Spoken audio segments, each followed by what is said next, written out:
నమస్కారం ETV news కి స్వాగతం. ముందుగా ముఖ్యాంశాలు. లీకుల నిరోధక బిల్లుకు రాజ్యసభ ఆమోదం. వాకౌట్ చేసిన విపక్షాలు నీట్ రద్దు చేసి రాష్ట్రాలకే పరీక్ష నిర్వహణ అప్పగించాలని డిమాండ్. నమ్మకమైన పరీక్షా విధానం దిశగా అడుగుపడిందన్న ప్రధాని. లీకు మాఫియాను అణిచివేస్తామని ఉద్ఘాటన. మరోసారి సెల్ఫీ వీడియో విడుదల. పశ్చిమాసియా ఉద్రిక్తతలపై ప్రధాని మోదీ సమీక్ష. ఎలాంటి పరిస్థితినైనా ఎదుర్కొందామని పిలుపు. సమన్వయ యంత్రాంగం ఏర్పాటుకు సూచన. జగన్ పర్యటనపై ఏపీ మంత్రుల ఆగ్రహం. బాధితులను వదిలేసి నిందితుల పరామర్శకు వెళ్లారని ఆక్షేపణ. మహిళా ఎస్ఐను నెట్టివేయడంపై ధ్వజం. భోగాపురం విమానాశ్రయ ప్రారంభోత్సవానికి సర్వం సిద్ధం. ప్రధాని సభావేదిక గ్యాలరీల పని పూర్తి. మోదీ రాకతో నో ఫ్లైయింగ్ జోన్ గా ప్రకటన. తెలంగాణలో 15 ఆగస్టు నుంచి కొత్త పింఛన్లు. అర్హులను గుర్తించాలన్న సీఎం రేవంత్ రెడ్డి. ప్రతి గ్రామానికి తారు రోడ్లు నిర్మించాలని సూచన.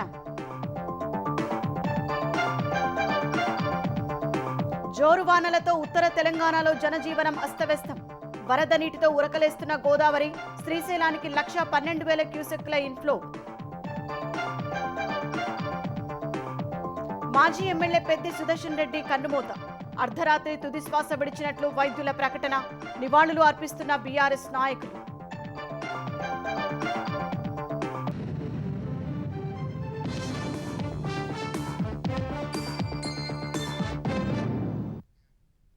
ప్రశ్నాపత్రాల లీకేజీ నిరోధక బిల్లు 2026కు రాజ్యసభ ఆమోదం తెలిపింది. లోక్సభలో ఆమోదం పొందిన ఈ బిల్లు రాజ్యసభలోనూ ఆమోదం పొందగా చట్టరూపం దాల్చడానికి మార్గం సుగమమైంది. ఈ బిల్లుపై సుమారు 7 గంటల పాటు జరిగిన చర్చలో నీట్ను రద్దు చేయాలని విపక్ష పార్టీలు డిమాండ్ చేశాయి. వైద్య విద్యా ప్రవేశ పరీక్షలను నిర్వహించే బాధ్యత రాష్ట్రాలకే వదిలేయాలని పట్టుబట్టాయి. ప్రతిపక్షాల ప్రశ్నలకు సమాధానమిచ్చిన కేంద్ర మంత్రి జితేంద్ర సింగ్ రాష్ట్రాల పబ్లిక్ సర్వీస్ కమిషన్ల ద్వారానే ఎక్కువ పేపర్ లీకేజీలు జరిగాయన్నారు. ప్రశ్నాపత్రాల లీకేజీ నిరోధక బిల్లు 2026పై రాజ్యసభలోనూ వాడివేడి చర్చ జరిగింది. సభలో ఈ సవరణ చట్టాన్ని కేంద్ర మంత్రి జితేంద్ర సింగ్ ప్రవేశపెట్టగా సుమారు 7 గంటలు చర్చ జరిగింది. ఈ సందర్భంగా సభలో గందరగోళం నెలకొంది. పెలెట్ గన్లు వాడకం సహా జంతర్మంతర్ వద్ద విద్యార్థులపై పోలీసులు క్రూరంగా వ్యవహరించిన తీరుపై విపక్షాలు మండిపడ్డాయి. అమిత్ షా సభకు వచ్చి దీనిపై ప్రకటన చెయ్యాలని డిమాండ్ చేశాయి. నీట్కు వ్యతిరేకంగా ఆందోళన చేసిన యువతను శాంతింపజేయడానికే కేంద్రం ఈ చట్టం తెచ్చిందని రాజ్యసభలో ప్రతిపక్ష నేత మల్లికార్జున ఖర్గే ఆరోపించారు. సమస్యను మూలాల నుంచి పరిష్కరించే ఉద్దేశం బీజేపీ సర్కార్కు లేదని విమర్శించారు. సర్, కరోడో ఛాత్ర అనిశ్చితता में जी रहे हैं, परीक्षाएं टलती है, पेपर लीक होते हैं, नतीजे देर से आते हैं और भर्तियों का वर्ष तक अटकी रहते हैं. नतीजा ये होता है कि युवाओं का करियर रुक जाता है. कई उम्मीदवारों की उम्र सीमा निकल जाती है. इसीलिए हमारी मांग है कि सभी परीक्षाओं के लिए एक कानूनी रूप से टाइम बाउंड एनुअल कैलेंडर बनाया जाए ताकि सरकार भी समय सीमा के प्रति जवाबदेह हो और छात्रों का भविष्य अनिश्चितता से भरोसे से न रहे. వైద్య ప్రవేశ పరీక్షలు నిర్వహించే బాధ్యతను రాష్ట్రాలకే వదిలేయాలని డీఎంకే, సమాజ్వాదీ పార్టీ, సిపిఎం, టీఎంసీ సహా పలు విపక్ష పార్టీలు డిమాండ్ చేశాయి. అప్పుడే పరీక్షా పత్రాల లీకులు ఆగుతాయని అభిప్రాయపడ్డాయి. मेरा ये मत है, सुझाव है कि पहले की तरह नीट को राज्यों को नीट की बजाय राज्य अपने तरीके से करें. 15% सीटें केंद्र को होती थी. केंद्र सेंट्रल से एग्जामिनेशन करता था, उसके लिए अलग परीक्षा सीबीएसई बोर्ड करता था. तब कम से कम असुविधा होती थी. और जितना डिजिटल होता जाएगा, ध्यान रखिएगा, उतना ही आसान है लीक होना. విపక్షాల ప్రశ్నలకు కేంద్ర మంత్రి జితేంద్ర సింగ్ సమాధానం ఇస్తుండగానే సభ నుంచి ప్రతిపక్షాలు వాకౌట్ చేశాయి. బిల్లు నిబంధనలను ప్రతిపక్ష సభ్యులు సరిగ్గా చదవలేదని జితేంద్ర సింగ్ విమర్శించారు. ఈ చట్టం కేవలం ప్రశ్నాపత్రాల లీకేజీలకే పరిమితం కాదని, ప్రభుత్వ పరీక్షల్లో జరిగే అన్ని రకాల అక్రమాలను అడ్డుకుంటుందని తెలిపారు. ఎన్టీఏను రద్దు చేయాలనే డిమాండును తోసిపుచ్చిన జితేంద్ర సింగ్ ఎన్టీఏ కంటే రాష్ట్ర స్థాయి ఏజెన్సీలు, రాష్ట్ర పబ్లిక్ సర్వీస్ కమిషన్ల ద్వారానే ఎక్కువ పేపర్ లీకేజీలు జరిగాయన్నారు.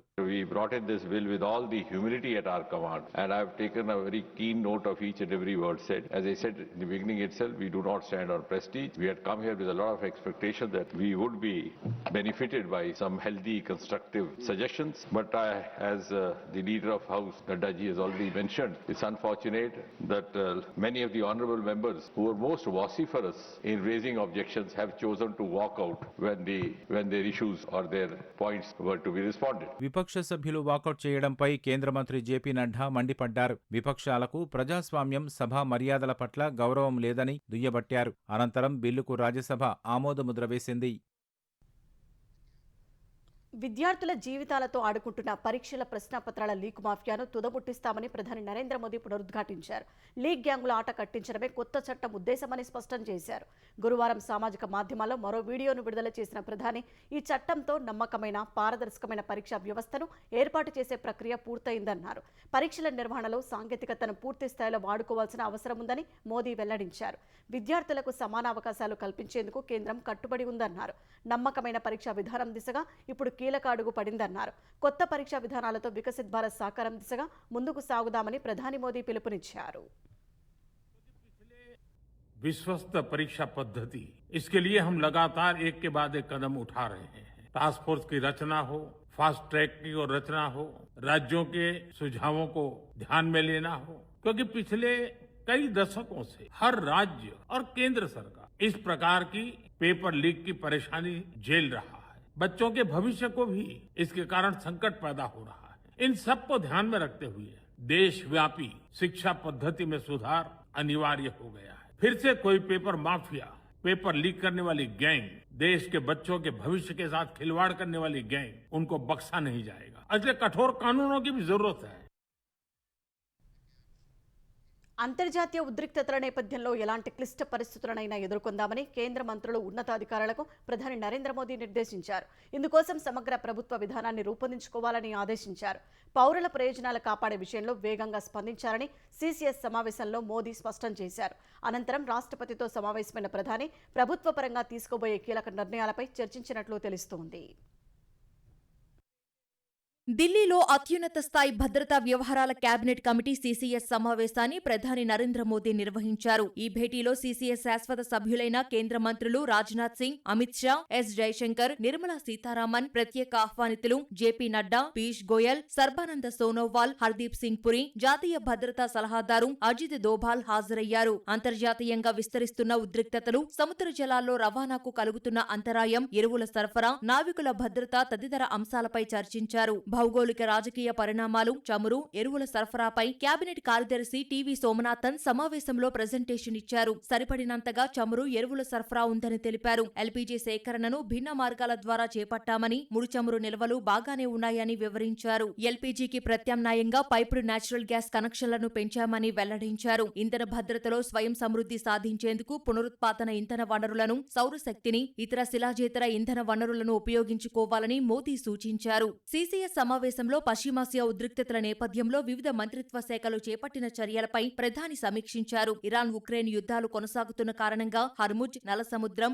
ఎర్ర సముద్రం, గల్ఫ్ ఆఫ్ ఎడన్లో అంతరాయం కలుగుతున్నప్పటికీ సరఫరా వ్యవస్థలకు ఇబ్బంది లేకుండా చేపట్టిన చర్యలపై చర్చించినట్లు సమాచారం. స్వదేశీ, విదేశీ నౌకల్లో పనిచేసే భారతీయ నావికుల భద్రతపై సమావేశంలో సమీక్ష జరిపారు. ప్రమాద సమయాల్లో అత్యవసర సాయం అందించేందుకు ఒక వ్యవస్థను ఏర్పాటు చేయాలని ప్రధాని సూచించారు. అంతర్జాతీయ ఉద్రిక్తతల నేపథ్యంలో ఎలాంటి క్లిష్ట పరిస్థితులనైనా ఎదుర్కొందామని కేంద్ర మంత్రులకు మోదీ స్పష్టం చేశారు. ఇందుకోసం సమగ్ర ప్రభుత్వ విధానాన్ని రూపొందించుకోవాలన్నారు. పౌరుల ప్రయోజనాలను కాపాడే విషయంలో వేగంగా స్పందించాలని ఆదేశించారు. అనంతరం రాష్ట్రపతి ద్రౌపది ముర్ముతో ప్రధాని మోదీ భేటీ అయ్యారు. ఇవాళ కేంద్ర మంత్రివర్గ సమావేశం జరుగుతున్నందున ప్రభుత్వ పరంగా తీసుకోబోయే ముఖ్యమైన నిర్ణయాలపై రాష్ట్రపతికి సమాచారం అందించేందుకు ప్రధాని సమావేశమై ఉండొచ్చని తెలుస్తోంది. సీజేపీ ఉద్యమం కారణంగా ధర్మేంద్ర ప్రధాన్ రాజీనామా, ఆ స్థానంలో ప్రహ్లాద్ జోషి నియామకం, పేపర్ లీక్ నిందితులపై కఠిన చర్యలు తీసుకోవడానికి పార్లమెంటులో బిల్లు ప్రవేశపెట్టడం, పరీక్షల విధానాన్ని సంస్కరించడానికి నందన్ నీలేకని నేతృత్వంలో హైపవర్డ్ టాస్క్ ఫోర్సును ప్రకటించాక రాష్ట్రపతితో ప్రధాని భేటీ కావడం ఇదే ప్రథమం.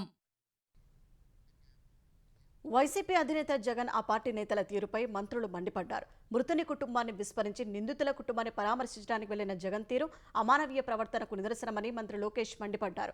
అది పరామర్శ కాదని నేర మనస్తత్వానికి పరాకాష్ట అని ఎక్స్లో పోస్ట్ చేశారు.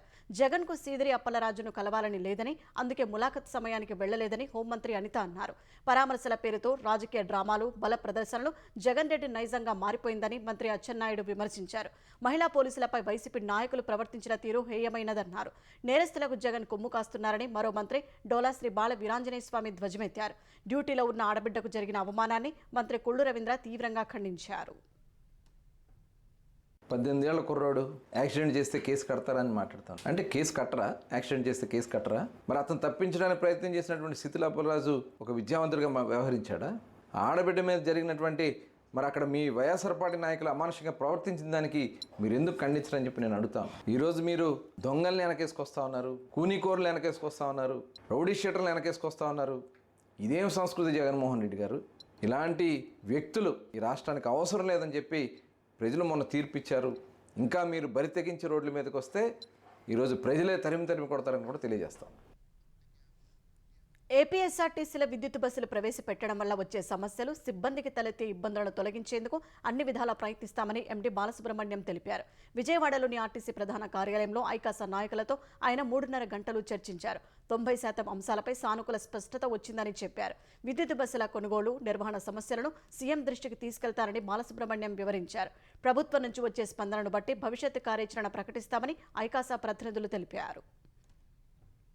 డ్రైవర్స్ కానీ, కండక్టర్స్ కానీ, మిగతా సిబ్బంది, మెకానికల్ సిబ్బంది కానీ వీళ్ళందరూ కూడా డిస్ప్లేస్ కాకూడదు, వేరే డిపోలకు వెళ్ళకూడదు. చాలా కూలంకుషంగా దాని మీద చర్చ జరిగింది. ప్రైమ్ మినిస్టర్ ఈ బస్ సేవ కింద 750 బస్సులు వస్తున్నాయి. సంబంధించిన సిబ్బందిని 12 డిపోస్లో అడ్జస్ట్ చేస్తున్నారు. వాటిలో 4 డిపోస్లో కొన్ని సమస్యలు ఉన్నాయి. ఈ 4 డిపోస్ మూసివేయకుండా మళ్ళీ రీస్టార్ట్ చేయడం అనేది వారికి హామీ ఇవ్వడం జరిగింది. 4 డిపోలు అయితే పునఃప్రారంభిస్తామని ఏదైతే స్పష్టంగా వీసీఎండీ గారు అంగీకరించడం జరిగింది. మిగతా తీసుకున్నటువంటి ఎలక్ట్రికల్ బస్సులకు సంబంధించి స్టాఫ్ ఏంటి, పరిస్థితి ఏంటి, అది ముఖ్యమంత్రి గారి దగ్గరికి వెళ్ళాలని ఏదైతే మరి ప్రభుత్వ పరంగా నిర్ణయం జరగాలి. కాబట్టి ఉద్యమం తాలూకా పరిస్థితి ఏంటి అనేది మళ్ళీ నిర్ణయం చేయాల్సి ఉంటుంది. 15 ఆగస్టు నుంచి కొత్త పింఛన్లు పంపిణీ చేయాలని అధికారులను ముఖ్యమంత్రి రేవంత్ రెడ్డి ఆదేశించారు. తలసేమియా, సికిల్ సెల్ ఎనీమియా బాధితులకు కూడా పెన్షన్స్ ఇవ్వాలని నిర్ణయించారు. ప్రతి గ్రామానికి తారు రోడ్డు, పంచాయతీ భవనం ఉండాల్సిందేనని స్పష్టం చేశారు. తెలంగాణలో తలసేమియా, సికిల్ సెల్ ఎనీమియా బాధితులందరికీ పింఛన్లు మంజూరు చేయాలని ముఖ్యమంత్రి రేవంత్ రెడ్డి ఆదేశించారు. అర్హులను గుర్తించి వెంటనే ఈ ప్రక్రియను ప్రారంభించాలని సూచించారు. పంచాయతీరాజ్, గ్రామీణాభివృద్ధి శాఖలపై మంత్రి సీతక్కతో కలిసి ముఖ్యమంత్రి సమీక్ష నిర్వహించారు. ఆగస్టు 15 నుంచి పింఛన్లు పంపిణీ చేయాలని ఆదేశించారు. వితంతు, ఒంటరి మహిళలు, నేత, గీత కార్మికులు అందరికీ పింఛన్లు మంజూరు చేయాలన్నారు. దివ్యాంగులు చనిపోయినప్పుడు వారి భార్యలకు ఆలస్యం చేయకుండా వెంటనే పింఛన్లు ఇవ్వాలని సీఎం సూచించారు. మండల స్థాయిలో అన్ని శాఖల పరిధిలో చేపట్టే అభివృద్ధి పనులను ఎంపీడీఓలు పర్యవేక్షించేలా చూడాలని రేవంత్ ఆదేశించారు. మండల పరిషత్తు సమావేశాలు 45 రోజులకు ఒకసారి నిర్వహించాలని, ఎంపీలు, ఎమ్మెల్యేలు, ఎమ్మెల్సీలను ఆహ్వానించాలని సూచించారు. తెలంగాణలో తారు రోడ్డు లేని ఊరు ఉండకూడదని సీఎం తేల్చి చెప్పారు. ప్రతి గ్రామానికి తారు రోడ్డు నిర్మించాలని, అలాగే ఊరిలో పంచాయతీ కార్యాలయం నిర్మించాలని స్పష్టం చేశారు. పంచాయతీలోని జనాభా ఆధారంగా ఏ, బి, సిలుగా వర్గీకరించి భవనాలు నిర్మించాలన్నారు. పారిశుధ్య పనులు, ఇతర అంశాలకు పూర్తిస్థాయిలో కార్యదర్శులు బాధ్యత వహించేలా చూడాలన్నారు. ఎన్నికలు జరగని పంచాయతీలకు పారిశుధ్య, ఇతర పనులకు ఆటంకం లేకుండా వెంటనే నిధులు విడుదల చేయాలని ఆదేశించారు. ఎల్నినో వేళ తాగునీటి సరఫరాలో తగు జాగ్రత్తలు తీసుకోవాలని సీఎం సూచించారు. గ్రామీణ తాగునీటి సరఫరా, హైదరాబాద్ వాటర్ బోర్డు, ఇరిగేషన్ అధికారులు సమన్వయ సమావేశాలు నిర్వహించాలని ఆదేశించారు. తాగునీటికి తొలి ప్రాధాన్యం ఇవ్వాలన్నారు. గ్రామీణ తాగునీటి పథకాల పరిధిలో పనిచేసే వారికి ఖచ్చితంగా 5వ తేదీలోపు వేతనాలు ఇవ్వాలన్నారు. స్థానిక వనరుల ఆధారంగానే తాగునీటి సరఫరాకు ప్రణాళికలు రూపొందించాలన్నారు. 1 కోటి మంది మహిళలకు పంపిణీ చేసే చీరలు పూర్తి నాణ్యతతో ఆకట్టుకునే డిజైన్లో ఉండాలని అధికారులకు చెప్పారు. డిజైన్ల రూపకల్పనకు నిఫ్ట్ విద్యార్థులను వినియోగించుకోవాలని సూచించారు. ఇందిరమ్మ చీరలకు మహిళల నుంచి మంచి స్పందన వచ్చినందున నాణ్యత, రంగుల విషయంలో రాజీ పడొద్దన్నారు. ఉద్యోగుల బకాయిల చెల్లింపు కోసం తెలంగాణ ప్రభుత్వం మరో 2,000 కోట్లు విడుదల చేసింది. ఉద్యోగ సంఘాలకు ముఖ్యమంత్రి రేవంత్ రెడ్డి ఇచ్చిన హామీ మేరకు 100 రోజుల్లో 3 విడతలుగా 6,000 కోట్ల రూపాయలు విడుదలయ్యాయి. మే 29న 2,000 కోట్లు, జూన్ 30న 2,000 కోట్లు, జూలై 30న మరో 2,000 కోట్లు విడుదల చేసినట్లు ఆర్థిక శాఖ వెల్లడించింది. విశ్రాంత ఉద్యోగులకు సుదీర్ఘకాలంగా పెండింగ్లో ఉన్న కమ్యూటేషన్ బకాయిలన్నింటినీ క్లియర్ చేసినట్లు తెలిపింది. రాబోయే రోజుల్లో మిగతా బకాయిలను కూడా క్రమ పద్ధతిలో విడుదల చేస్తామని తెలంగాణ ఆర్థిక శాఖ పేర్కొంది. తెలంగాణ ఉద్యమకారుడు బీఆర్ఎస్ మాజీ ఎమ్మెల్యే పెద్ది సుదర్శన్ రెడ్డి కన్నుమూశారు. అర్ధరాత్రి 12:51 ఆయన తుది శ్వాస విడిచినట్లు యశోద ఆసుపత్రి వైద్యులు ప్రకటించారు. ఈ నెల 26న హనుమకొండలో సుదర్శన్ రెడ్డికి ఛాతీలో నొప్పి రావడంతో స్థానిక ప్రైవేట్ ఆసుపత్రికి తరలించారు. వైద్యులు కార్డియాక్ అరెస్ట్గా గుర్తించారు. గంటసేపు శ్రమించి 9 సార్లు సిపిఆర్ చేశాక కొంత ఫలితం కనిపించడంతో మెరుగైన చికిత్స కోసం సికింద్రాబాద్లోని యశోద ఆసుపత్రికి తరలించారు. అక్కడ వైద్యులు వెంటిలేటర్పై ఉంచి చికిత్స అందించారు. 5 రోజులు మృత్యువుతో పోరాడిన సుదర్శన్ రెడ్డి అర్ధరాత్రి కన్నుమూశారు. 1974 ఆగస్టు 6న ఉమ్మడి వరంగల్ జిల్లా నల్లబెల్లిలో రైతు కుటుంబంలో జన్మించిన సుదర్శన్ రెడ్డి రాజకీయాల్లో అంచెలంచెలుగా ఎదిగారు. తెలంగాణ ఉద్యమంలో కీలక పాత్ర పోషించిన ఆయన 2014లో నర్సంపేట నుంచి ఎమ్మెల్యేగా పోటీ చేసి ఓటమి పాలయ్యారు. 2016లో తెలంగాణ పౌర సరఫరాల సంస్థ చైర్మన్గా పనిచేశారు. 2018లో నర్సంపేట నుంచి ఎమ్మెల్యేగా గెలిచారు. 2023లో ఎన్నికల్లో పోటీ చేసి ఓటమి చవిచూశారు. పెద్ది మరణంతో ఆయన కుటుంబ సభ్యుల రోదనలు మిన్నంటాయి. మాజీ మంత్రులు ఎర్రబెల్లి దయాకర్రావు, సత్యవతి రాథోడ్, పలువురు బీఆర్ఎస్ నేతలు ఆసుపత్రికి చేరుకొని పెద్ది సుదర్శన్ రెడ్డి భౌతిక కాయానికి నివాళి అర్పించారు. రోజులు పాపం డాక్టర్లు కానీ అందరూ కూడా కృషి చేశారు. ప్రతి ఒక్కరు కూడా భగవంతుని ప్రార్థించారు. మా వరంగల్ జిల్లాకు ముఖ్య నాయకుడు ఆయన. వాస్తవంగా అన్ని తీర్లా పోరాటాలు చేశాడు. ఆ నర్సంపేటను వరంగల్ డెవలప్మెంట్ లోపల ప్రముఖ పాత్ర ఉన్నది. ఆయన పోవటం ప్రతి ఒక్కరు బాధపడుతున్నారు. వాయుగుండం ప్రభావంతో ఉత్తర తెలంగాణలో కురుస్తున్న వానలకు వాగులు వంకలు ఉప్పొంగి ప్రవహిస్తున్నాయి. జోరు వానలకు చెరువులు, చిన్న మధ్యతరహా ప్రాజెక్టులు జలసిరులతో తొణికిసలాడుతున్నాయి. కొన్ని చోట్ల రోడ్లపైకి వరద ప్రవాహం చేరి రాకపోకలకు ఇబ్బందులు తలెత్తుతున్నాయి. ఎడతెరిపి లేకుండా పడుతున్న వర్షాలు, ఎగువ నుంచి వస్తున్న వరదతో గోదావరి, కృష్ణా ప్రాజెక్టులోకి భారీగా ప్రవాహాలు వస్తున్నాయి. నిర్మల్ జిల్లా ముధోల్లో ఏకధాటి వర్షానికి జనజీవనం స్తంభించింది. బైంసా మండలం మహగం, గుండేగాం గ్రామాల మధ్య భారీ వృక్షం నేలకొరగ్గా రాకపోకలకు ఇబ్బందులు తలెత్తాయి. కుబీర్ మండలం పార్డీబీ గ్రామానికి వెళ్లే మార్గంలో విద్యుత్ స్తంభాలు నేలకూలాయి. ఆదిలాబాద్ జిల్లా ఉట్నూర్, నార్నూర్, ఇంద్రవెల్లి మండలాల్లో వాగులు, వంకలు ప్రమాదకర స్థాయిలో ప్రవహిస్తున్నాయి. వంకతుమ్మ, నర్సాపూర్, శాంతాపూర్, మత్తడిగూడ సహా 16 గ్రామాలకు రాకపోకలు నిలిచిపోయాయి. నిర్మల్ జిల్లా కుంటాల మండలం కల్లూరు వాగు ఉప్పొంగింది. లింబబి, ఓలా గ్రామాల మధ్య వాగు ఉధృతికి రాకపోకలు నిలిచిపోయాయి. నిర్మల్ జిల్లా కుబీర్ మండలంలో బ్రహ్మేశ్వర జలపాతం కొత్త అందాలు సంతరించుకుంది. గడ్డెనవాగు ప్రాజెక్టుకు ఇన్ఫ్లో కొనసాగుతోంది.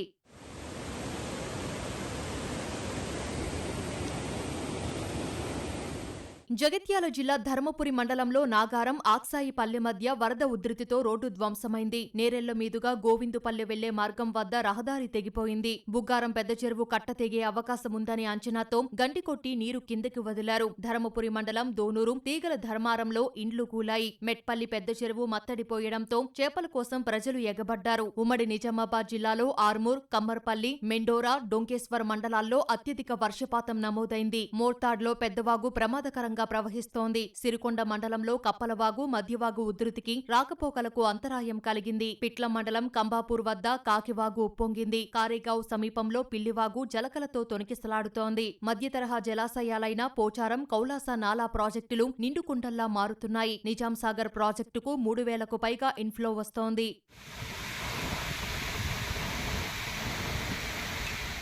నిజామాబాద్ జిల్లాలో శ్రీరాంసాగర్ ప్రాజెక్టుకు 75,432 క్యూసెక్కుల ఇన్ఫ్లో వస్తోంది. ఎస్ఆర్ఎస్పీ దిగువన ఉన్న ఎల్లంపల్లికి వరద పోటెత్తుతోంది. కడెం ప్రాజెక్టు గేట్లు తెరిచి 1,50,000 పైగా క్యూసెక్కులు గోదావరిలోకి విడుదల చేస్తున్నారు. ఎల్లంపల్లి వద్ద 4.5 లక్షల క్యూసెక్కుల ఇన్ఫ్లో నమోదవుతోంది. అంతే మొత్తాన్ని దిగువన మేడిగడ్డకు విడుదల చేస్తున్నారు. ఎల్లంపల్లి నుంచి మధ్య మానేరుకు నిన్నటి నుంచి ఎత్తిపోతలు కొనసాగుతున్నాయి. 15,750 క్యూసెక్కుల ప్రవాహం నంది రిజర్వాయర్లోకి చేరుతోంది. అంతే ప్రవాహాన్ని గాయత్రి పంప్ హౌస్ కు వదులుతున్నారు. గాయత్రి పంప్ హౌస్ లో 5 మోటార్లతో వరదను ఎత్తిపోస్తున్నారు. వరద కాలువ ద్వారా 15,750 క్యూసెక్కుల ప్రవాహం మధ్యమానేరు జలాశయంలోకి చేరుతోంది. ప్రాణహిత నదిలోనూ భారీ ప్రవాహం వస్తుండగా మేడిగడ్డ నుంచి 3 లక్షల క్యూసెక్కులకు పైగా దిగువకు వెళ్తున్నాయి. భూపాలపల్లి జిల్లాలోని సమ్మక్క బ్యారేజీ వద్ద 9 లక్షల క్యూసెక్కులకు పైగా ప్రవాహం గోదావరిలో దిగువకు వెళ్తోంది. భద్రాచలం వద్ద 28.70 అడుగులకు నీటి మట్టం చేరింది. కర్ణాటకలోని ఆలమట్టికి 83,000 క్యూసెక్కుల వరద వస్తుండగా